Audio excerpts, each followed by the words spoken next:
Il y a plusieurs points où je voudrais rebondir là. Il y a beaucoup de sujets. Peut-être le premier sujet, c'est, je sais pas, moi, j'arrive ici là pour déguster un café. Est-ce qu'il y a un café que tu vas privilégier en termes d'extraction?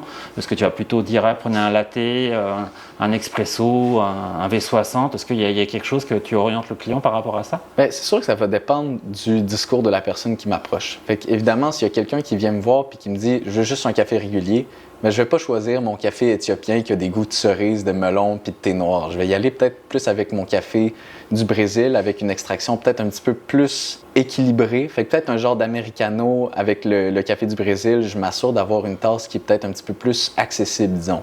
Fait que pas nécessairement moins bonnes, juste des notes qui vont plus ressembler à ce que les gens appellent comme des notes de café, par exemple.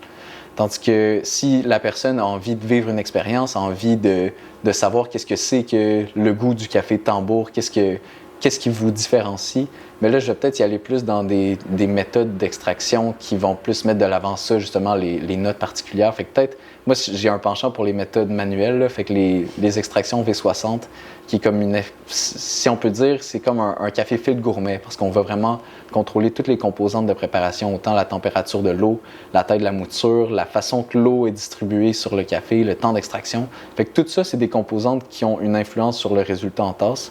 Puis en optimisant tout ça, bien, on a comme un résultat qui est peut-être un peu plus délicat que ce qu'on est habitué, des notes. Fait que tout est dans l'équilibre. Fait que